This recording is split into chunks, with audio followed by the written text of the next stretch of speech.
Kiai Haji Usman ini adalah anak muda yang dia punya ide kemajuan ya, dan dia pergaulannya luas itu. Dia gaul dengan banyak orang-orang dalam gerakan-gerakan Islam yang lahir di Jakarta itu.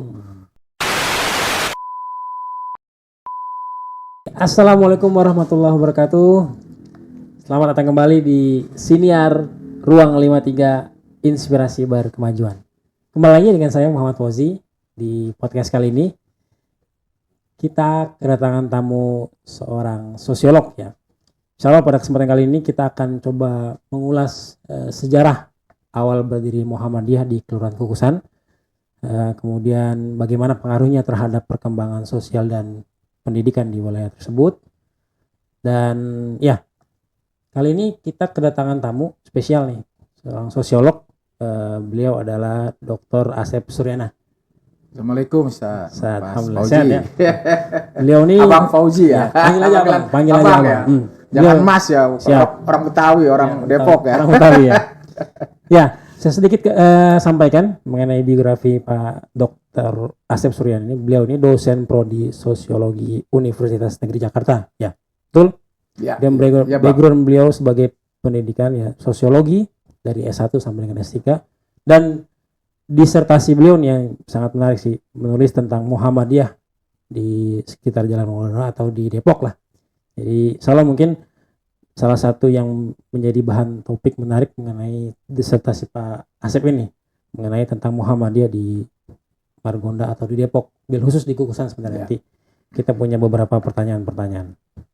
Oke, jadi ya tadi mengenai ngomong disertasi Pak Asep ini itu waktu itu berapa lama untuk menghabiskan waktu itu Pak Asep?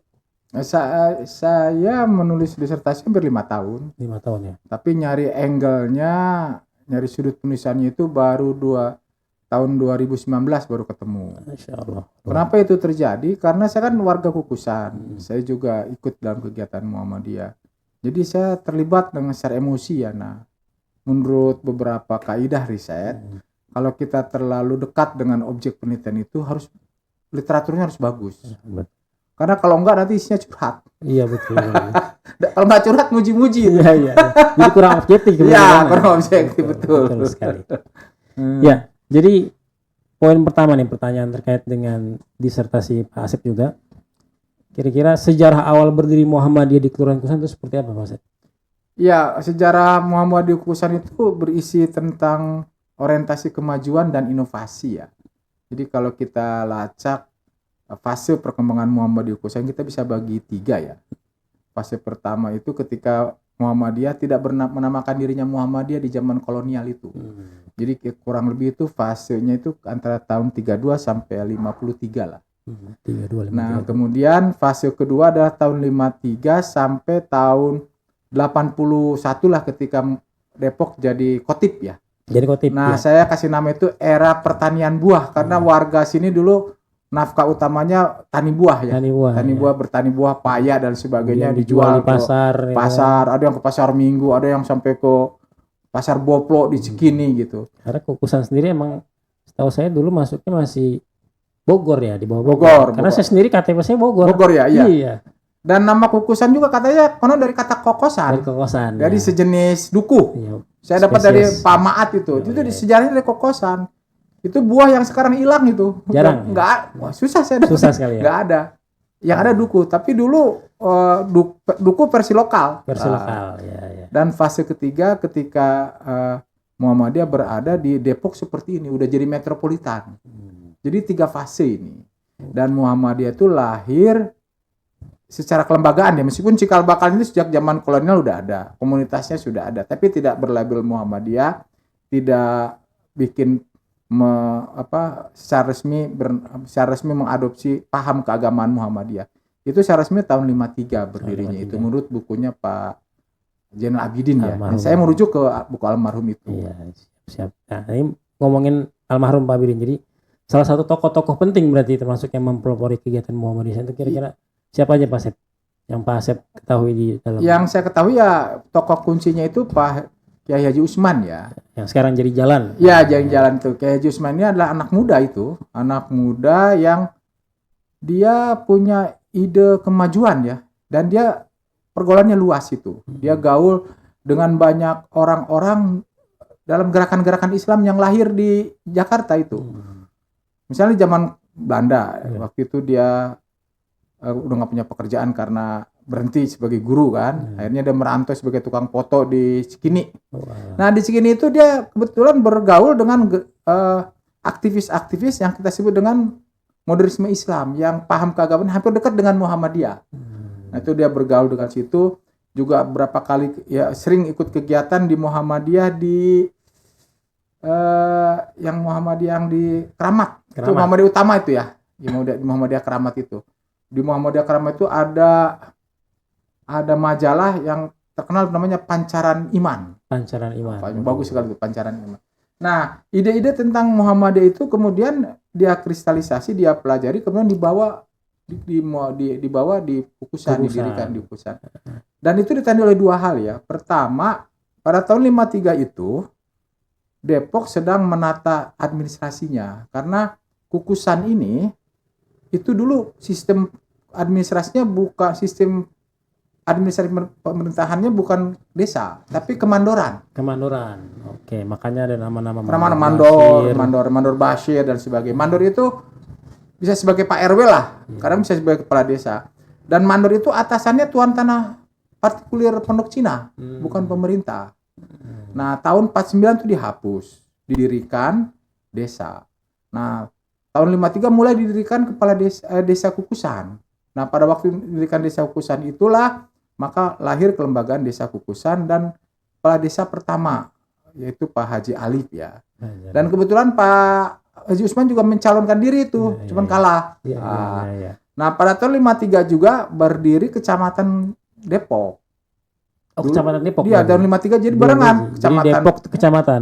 Baru Kecamatan Depok. Tahun 52 berdiri desa Kukusan, berdiri Kecamatan Depok. Apa artinya? Artinya kelembagaan ini membuat warga lokal itu ada yang ngurusin dan mereka bisa menata diri, bikin kegiatan sendiri, bikin organisasi sendiri. Ini berbeda di zaman tanah partikulir, zaman kemandoran. Zaman kemandoran itu tidak boleh. Masjid aja harus ada satu. Makanya ada konflik di tahun 30-an itu. Kalau dagang jualan itu juga diatur. Gitu. Nggak boleh orang Kukusan jualan itu. Yang jualan harus orang Cina. Orang Tionghoa lokal yang jualan itu diatur. Jadi kemajuan sosial itu tidak diperbolehkan, apalagi pendidikan nggak boleh itu. Ya. Banyak hasil-hasil penelitian pemerintah Belanda yang menggambarkan daerah tanah partikulir itu sungguh sangat tertinggal. Nah, benih Muhammadiyah lahir dalam situasi itu. Kenapa? Salah satu karena orang-orang Kukusan ini sudah berinteraksi dengan aktivis-aktivis gerakan Islam di Jakarta. Karena terfasilitasi oleh kereta. Ya, karena kereta kan mereka bisa pergi merantau, pulang dan sebagainya. Kalau kita baca bukunya Kiai Usman yang kemarin hasil penelitian itu terkonfirmasi itu ya. Betapa ide-ide paham keagamaan Muhammadiyah, kemajuan sosial, purifikasi akidah dan sebagainya itu terfasilitasi oleh kereta itu. Termasuk akhirnya membawa semangat untuk mendirikan sekolah juga. Ya itu paketannya itu karena mereka membawa paham keagamaan modernisme Islam diantaranya Muhammadiyah. Salah satu inti dari itu adalah bikin sekolah, menyediakan fasilitas pendidikan. Tentu saja pendidikannya pendidikan perintis ya. Tidak kita bayangkan pakai seragam dan sebagainya. Dulu namanya sekolah rakyat kali ya. Dulu namanya bukan, kalau di Muhammadiyah bukan sekolah, namanya sekolah dinia. Paket sekolah dinia. Nah, karena sekolah dinia itu memang identik dengan gerakan Islam modernisme itu, ya. Jadi dia belajar agama, ada bukunya di meja, ya. Kayak film-film Ahmad Dahlan gitu. Di meja belajar bahasa Arab dan sebagainya. Kadang-kadang belajar umum juga, tapi kan belajar agama. Terus jamnya mungkin nggak banyak. Dan sekolahnya juga kayak Laskar Pelangi, cuma 2 gedung. Tempatnya juga bersahaja lah dan sebagainya. Dia perjuangan untuk membangun sekolah itu luar biasa berarti. Iya, itu satu ide revolusioner untuk ukuran lokal ya. Jadi kalau itu dipelopori oleh tokoh-tokoh lokal itu. Tentu saja mereka berpatungan, mengeluarkan dana dan sebagainya. Dan kalau cerita pada tahun ini kita fase pertama ya, tentang namanya belum Muhammadiyah, tapi cikal bakal Muhammadiyah. Antara 32 sampai 50 itu melewati 2 fase itu, fase kolonial Belanda, fase Jepang, dan fase revolusi ya. Tiga fase itu. Nah, itu orang sini nggak ada yang bisa jadi guru. Akhirnya manggil siapa yang orang Tomang itu, kiai siapa yang kemudian tinggal di Cipedak, saya lupa lagi tuh. Ya, dia tinggal di sini, dia mengajar dan sebagainya, kemudian Pak Usman jadi satu murid yang paling cemerlang, dia jadi asisten dan bisa ngajar dan sebagainya. Luar biasa. Ya, tahun 50-an dinaikkan statusnya itu dari sekolah diniyah menjadi sekolah rakyat. Sekolah rakyat. Tahun 50-an, apalagi setelah ada kebijakan namanya wajib belajar itu. Tahun 60-an awal atau 50-an akhir itu. Jadi madrasah-madrasah itu dikembangkan menjadi sekolah, dikasih kalau mereka kayak MI, jadi belajar agama juga, tapi juga belajar umum. Soalnya di sini termasuk ada MI, ada SD Muhammadiyah. Enggak, SD Muhammadiyah dulu. Kayak MI, modelnya kayak MI. Ya, kayak MI. Namanya kebijakan wajib belajar.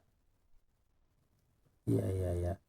Luar biasa berarti ya. Iya, luar biasa. Ya, secara fasilitas pendidikan memang Muhammadiyah sangat concern ke sana. Iya, apalagi pada waktu itu kan tidak ada fasilitas pendidikan pemerintah.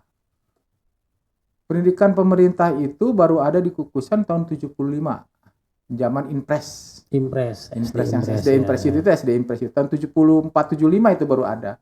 Jadi sebelum itu anak Kukusan kalau nggak ada Muhammadiyah nggak sekolah. Dan kalau nggak ada sekolah, mereka nggak mengalami apa yang disebut secara sosiologi namanya mobilitas vertikal. Jadi Mas Fauzi ini sampai tahun 90-an 2000-an ya 2000-an 2010 Kukusan dikenal sebagai kampungnya para guru. Kampung guru. Ya, saya tahu itu sejak sebutan yang sangat apa ya, orang-orang dulu termasuk dari Pak Haji Jeni Ismail dan sebagainya. Kalau dulu Kukusan, kalau bilang sejarah Kukusan itu terkenal identik kampung guru. Jadi guru-guru di Depok ini produk Kukusan. Nah, kenapa itu terjadi? Karena salah satunya ada difasilitasi dalam minimal 2 jenjang ya oleh Muhammadiyah. SD di sini. Ya, kemudian SMP-nya yang sekarang jadi SMP BJ Timur di Kampung Serengseng ya. SMP-nya itu berdiri tahun 58, angkatan pertamanya itu. Tahun 58. Jadi setelah SD, SMP mereka di sini, SMA-nya biasanya ke Pasar Minggu dan kebanyakan sekolahnya SPG Pasar Minggu itu. Ya. Meskipun ada beberapa yang SMA 28 tapi sedikit. Kebanyakan SPG karena persiapan nanti setelah lulus langsung kerja. Orientasi. Karena banyak juga yang mereka harus sekolah, itu kan berat. Sekolah itu ke Pasar Minggu itu. Kadang berangkat pagi, jalan kaki, pakai obor ke Pondok Cina. Terus naik kereta. Kalau ketinggalan kereta, jalan kaki. Atau naik sepeda. Pilihan yang ketiga katanya ke Sikon ngikut truk tentara, barak tentara ikut truk. Jadi perjuangannya sekali. Luar biasa. Jadi mungkin ilmunya berkah karena cari ilmunya susah, berkah akhirnya jadi kampung guru. Dan itu difasilitasi oleh Muhammadiyah.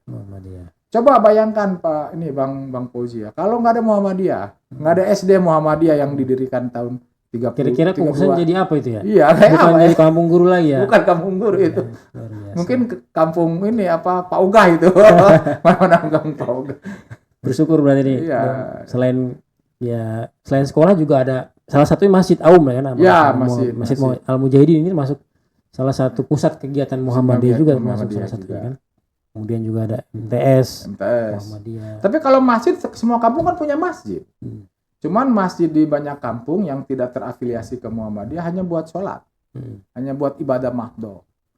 Kalau di Muhammadiyah masjid itu bukan hanya buat mahdoh, tapi dengan ada pengajian. Dengan pengajian itu dia ingin meningkatkan aktivitasnya, kemudian beramal dan bikin kegiatan-kegiatan di antaranya adalah sekolah itu. Luar biasa. Karena sekolah Muhammadiyah ini dia ndak bisa berbayar mahal supaya terjangkau oleh masyarakat. Iya, iya. Dia didirikan adalah untuk menolong warga lokal agar bisa mendapatkan pendidikan. Sehingga menjadi terkenal sebagai kampungnya guru. Masya Allah. Iya, iya. Ya, lanjut Pak Asep nih pertanyaan berikutnya. Jadi kira-kira dampak Muhammadiyah nih di Kelurahan Kukusan sejak dulu hingga kini nih, selain pendidikan. Ya pendidikan kita udah oke banget lah. Iya. Nah, kira-kira apa lagi selain itu Pak Asep? Di antara yang lainnya adalah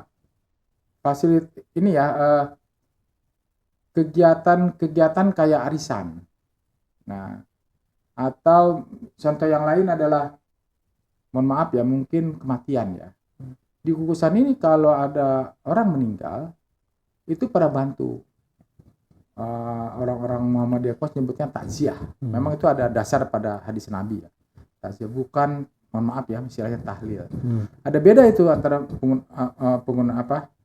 praktek takziah dengan tahlil. Kalau takziah itu hanya 3 hari, kemudian diupayakan yang sedang musibah itu tidak dibebani lagi. Tidak dibebani. Nah, makanya warga bantu bawa makanan, pada kegiatan, terus memberikan penghiburan ya, penghiburan dengan ngumpul, ceramah dan sebagainya. Memberikan nasihat, menguatkan. Hanya 3 hari. Nah kalau tahlil itu agak repotnya banyak, ini maaf ya, banyak praktek yang di tempat yang lain itu kegiatan sampai 7 hari, dan yang kena musibah itu harus menyediakan makanan dan sebagainya, besek dan lain-lain gitu. Besek dan sebagainya. Itu memberatkan, tapi kalau di sini insyaallah alhamdulillah masuk yang di luar dari kebiasaan itu. Terus banyak juga kegiatan-kegiatan arisan, kumpul-kumpul, sehingga itu membuat, itu namanya bahasakan asosiasi ya, perkumpulan lokal.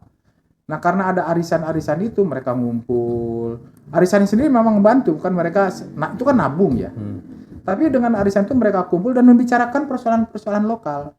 Akhirnya mereka ngobrol, kita nih butuh ini nih, butuh posyandu. Akhirnya ada yang wakaf, ada yang bantu patungan bikin posyandu. Butuh lapangan, akhirnya dibicarakan. Yang akhirnya konversi jalan UI itu yang dijual ke UI akhirnya dikonversi menjadi lapangan Persik ya. Karena ada sejarahnya sendiri itu ya. Nah itu difasilitasi oleh asosiasi atau arisan-arisan itu, arisan RT banyak di sini ya. Dan salah satunya yang menggerakkannya itu adalah aktivis Muhammadiyah. Nah aktivis Muhammadiyah juga banyak yang menjadi aktivis pemerintahan yang masuk dalam pemerintahan desa. Misalnya contoh kepala desa kedua ya, Pak Hajino. Kedua kayaknya ya. Kepala desa kedua itu kan aktivis Muhammadiyah. Sekdesnya juga aktivis Muhammadiyah. Terus ketika Kukusan berubah menjadi kelurahan ada LPM. Nah, hampir ketua LPM itu aktivis Muhammadiyah itu. Aktivis Muhammadiyah. Jadi aktivis Muhammadiyah ini Muhammadiyah itu berhasil menjadi kawah candra di muka, membuat munculnya para aktivis lokal, aktivis kemasyarakatan. Luar biasa, masya Allah. Begitu banyak sebenarnya peran Muhammadiyah di Kukusan ini berarti. Ya cuma dari sisi pendidikan, tapi dari sosial. Masyarakatan. Gitu. Dan juga setahu saya sih di Al Furqan kita juga punya klinik sebenarnya, klinik KPRJ. Jadi itu mungkin masuk juga di bidang kesehatan juga tuh. Ya mudah-mudahan itu akan makin berkembang ya, karena klinik Muhammadiyah ini fenomena baru ya. Mungkin baru 4 tahun ya. 4 tahun 5 tahun ya.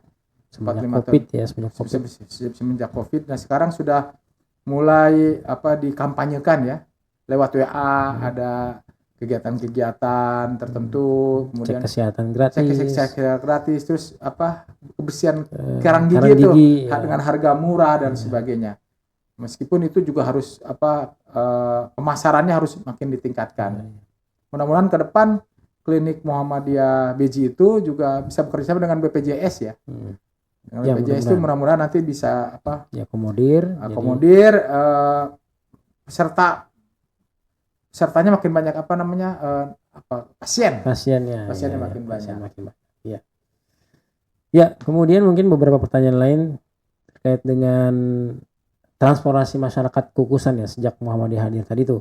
Salah satu yang tadi Pak Asep bilang kan, jadi menjadikan masyarakat Kukusan tuh lebih apa ya, melek dengan pendidikan dan lain-lainnya.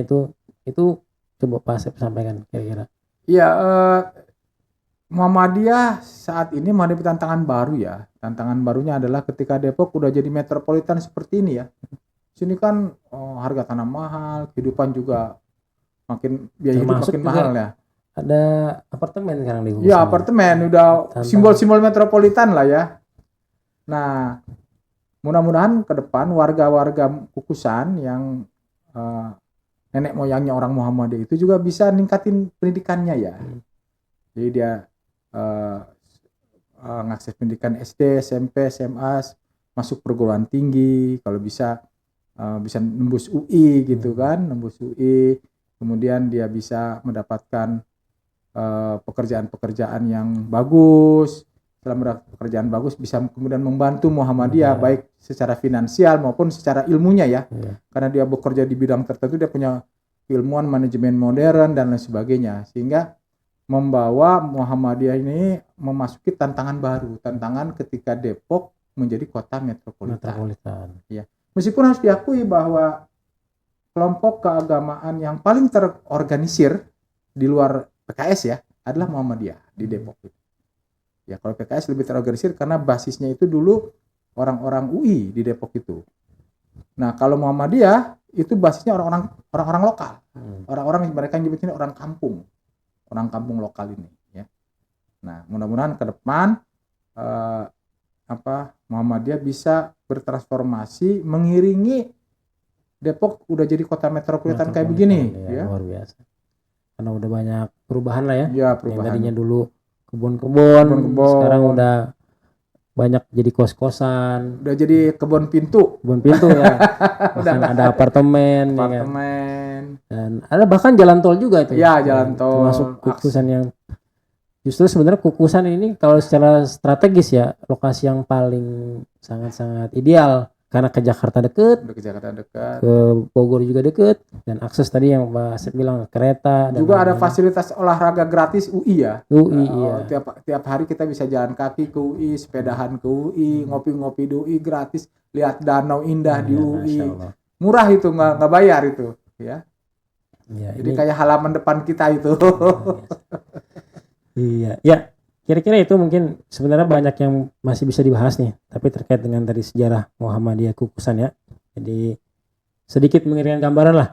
Nanti mungkin di next kesempatan kita bisa bahas lagi tentang mungkin Beji Timur, Pondok Cina, secara Depok lebih luas. Tapi sekarang tadi apa yang tadi Pak Asep sampaikan paling tidak memberikan pencerahan tentang sejarah Kukusan di Muhammadiyah ya, memiliki 3 fase ya, dari sebelum era kolonial, sebelum kemerdekaan, kemudian pasca kemerdekaan, dan kemudian terakhir nih tantangan era metropolitan nih ya Muhammadiyah. Mudah-mudahan bisa nih Muhammadiyah dan warga lokal itu menghadapi tantangan era metropolitan seperti ini ya. Artinya zaman berubah, kita juga harus menyesuaikan dengan perkembangan dakwah, kemudian dan kata kuncinya sebetulnya ilmu itu. Itu ilmu. Jadi teknologi bukan ilmu untuk kemajuan semuanya, kemudian kemajuan teknologi, kemajuan pendidikan, kemajuan masyarakatnya juga. Jadi kalau pendidikan maju, otomatis. Itu ada hadis Nabi ya, saya nggak hafal ininya teks hadisnya itu. Jadi barang siapa yang ingin hidup bahagia dunia dengan ilmu, harus dengan ilmu. Ingin hidup bahagia di akhirat harus dengan ilmu. Ingin hidup bahagia di kedua dunia harus dengan ilmu. Iya. Itu kata kuncinya, ilmu menjadi penting untuk kemudahan segala sesuatunya. Oke, kira-kira begitu. Sementara terima kasih sekali lagi Pak Dr.